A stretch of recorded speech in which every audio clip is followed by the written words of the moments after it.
Hello, hi, welcome back to the channel. It's me, Kiran, your favorite booktuber, and today I'm coming at you to give you my July reading wrap-up. Quick overview, the month of July, it seems like it was so long ago now that it's August 10th and August is literally flying by. I'm still in Bombay. I'm going to be here until September 11th and then I go back to London. And yeah, July was a fairly good month, though it wasn't the strongest reading month. I think I only read 6 books. I did, however, and this is drumroll, please, time for an announcement. I decided to make a newsletter. I did that. I went there. It's basically an idea that I've had for a while, and I just decided to do it. Why not? You know, really just dove right into it. And 2 newsletters have gone out. If you want to subscribe, I'd really appreciate it.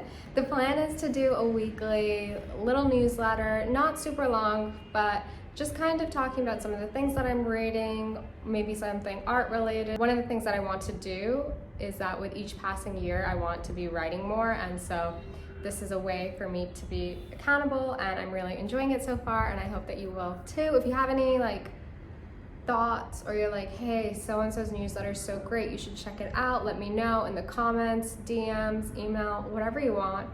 I'm here, I'm ready, let's do it.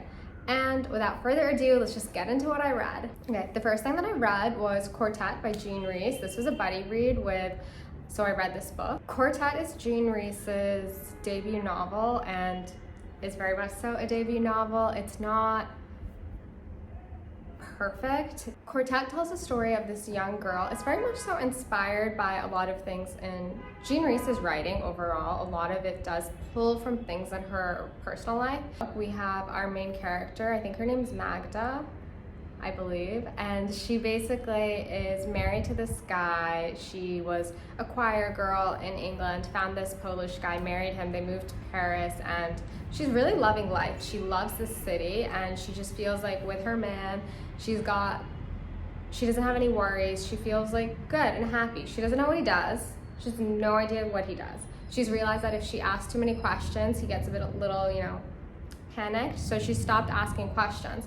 But then one night, Mans gets arrested. And now she is kind of in a bit of a situation because she has no money, she has no job, and she's in a foreign country. She's a little bit lost. She does, however, by the grace of her charm, stumble across an American couple, and they might not be American, I might have made that up. But she finds this couple, and the man is someone who's very artistically inclined. He loves to find new talent and really help give them a chance by either giving them space in their apartment or, helping them out, whatever. And then you have the wife, and she seems quite poised and very with it, but because they decide to adopt her and literally take her in because they feel so bad for her that she's in this situation, our main character is able to see cracks in the veneers of their personality, and she kind of gets embroiled into a little bit of a threesome, and you see how that relationship dynamic really plagues her and how she is at the mercy of this wealthy couple, and that she feels like she kind of has no other option but to go along with their games until it gets to a point where she reaches her breaking point. I would say that because this is written in a very modernist style, you will find that things really aren't spelled out. You're not working with a lot. It's a very slim novel. However, there's some really wonderful descriptions. Rhys will describe someone, and it's so sharp, and she doesn't use a whole lot of language, but it's also, she gives you a very vivid depiction of someone, and I kind of wish that we just got maybe 50 more pages to just flesh things out a little bit more. But it is an interesting novel, and I think I enjoyed reading it. I know that I definitely need to read more of her work, and reading Wide Sea Sargasso is on the list, but not right now. I've got a lot on my plate. Then I read Riambel by Priya Hein. This was, shout out Indigo Press. Thank you for sending this to me. I am very happy. So basically, Riambel is Priya Hein's debut, another debut, and it's a really slim novel that fuses a very almost like lyrical writing style. There's some recipes, and it's a really interesting novel which is telling the story of a young girl in Riambel whose mother works for the wealthy white family of the area. And she's a young girl going through school. She's learning about her town's history and realizing the opportunities awarded to her, and she wants to leave the town because her sister told her you should. And we're learning more about her family's history. We're learning what happened to her sister, and then we're also kind of seeing her getting sucked into what's happening in the main house, in the house that her mother works. And you're seeing how life is not working out how she wants, but it's told very quick. It's almost like episodic and vibrant, and by the end of the novel, because I don't want to give it away, you kind of wish you had more, because the world that Priya has created is very evocative, and you want to know more about what happens to her protagonist, because we literally see that most of it is happening through, she's 16, 17 years old. You see most of that moment, and then you kind of get flash forward a moment of her, maybe she's in her mid-40s, something like that, and you just want to know a little bit more towards the end of it. But I think it's a really interesting novel that's exploring colonialism and slavery and work, and then within the context of Riambel. And I think there's a lot of history and a lot of layers and nuance which the book is tackling. Then I read a nonfiction book, Parallel Lives, 5 Victorian Marriages by Phyllis Rose. Now this is, once again, I've been going on for a few videos about how I've been reading a lot about marriage, and Parallel Lives is a book that gets mentioned quite a lot when we're looking at marriages, especially of literary couples. So Phyllis Rose wrote this in 1983, and this nonfiction book is really well done. You're not going to get bogged down in too much detail. She's really to the point and gives you everything that you need to know. But she's looking at the marriages of 5 different literary couples from the Victorian age. So we have Charles Dickens, for example, George Eliot, John Mills, a few other people.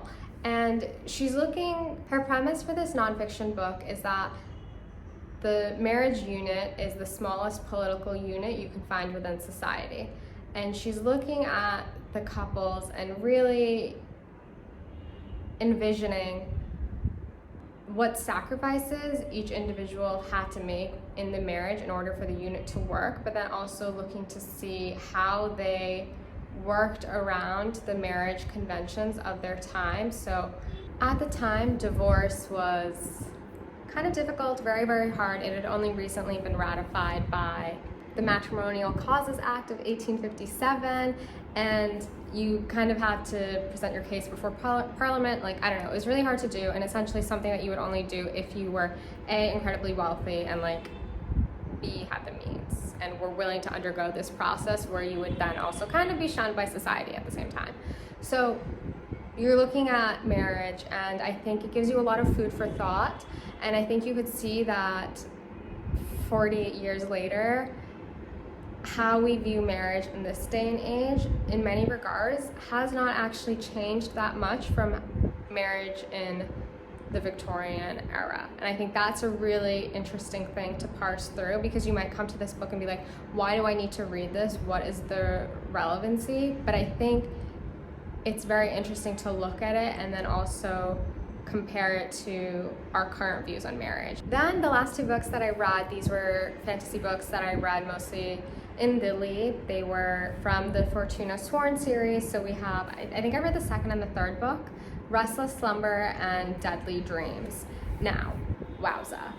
Because I devoured these in a day, they're 500 pages, and I just read them one after the other. They literally have merged into one book for me, but I would guess you could say in Restless, Slumber, that's kind of like a bridge novel into what's going to happen in Deadly whatever. And basically in Restless, Slumber, you see that you're kind of like getting to know who some of the players are. So the wolf that we were introduced to in book 1, we find out more about his family dynamic, and somehow our main character Fortuna ends up making the main werewolf mad. Like, this sounds ridiculous, I recognize that, but she makes the main werewolf lady mad, and so they're kind of battling it out. And then somehow her brother's former girlfriend comes back into the picture, and she's a necromancer and she's trying to kill them, and it's very chaotic. It's very like battle heavy, and you're seeing the relationship between the main protagonist and her love. I forget their names at this point, you know? It's like one of those things where I just read it really quickly to get out of a slump, and I don't think it helps because I still didn't read that many books, but you're seeing her relationship with her husband develop and progress, and you're seeing their bond strengthen, and you're seeing, you know, the main character kind of toggle back and forth between the underworld and then real life, which she wants to stay in more. So that's book 2. Book 3 is where things just get next level, because book 2 ends on such a cliffhanger. You literally are just shocked. And book 3 takes up like literally the next day, and we see how Fortuna grapples with what happened in book 2. She makes a really big decision very early on in book 3, and she kind of suffers a lot of PTSD from that. And then you're seeing how she decides to rule, how she is as a queen, and the decisions that she's making. And she's kind of a very vicious queen, but in some regards you kind of have to be if you're a queen of, you know, the unseelie court. And she's going at it, and then she makes a really big decision at the end of the book, and then she gets kidnapped. So that's where I've taken a break from the series. I need to read the next one, and I think I'll probably do it this summer, because I need to know what's gonna happen, because I was not expecting that ending. I think this author, KJ Sutton, does a wonderful job of throwing in a whole bunch of twists. Like, nothing in this book, I don't think I could have suspected it at all. Like, she almost like presents to you, this is what the story is, so that's what you think it is. But then she solves that problem very quickly, and you then discover the actual problem, what's going to be the main focus of this book, is something else completely, and then she throws in like 3 or 4 more twists. It's really fun. I think most of the people who watch my channel probably aren't into fantasy stuff, but it's an exciting little read. And that was a conclusion of my July reading. I would love to know from you guys, what did you read this month? What was good? What are your August reading plans? How's it going? Let me know. Leave a comment, and thank you so much for watching.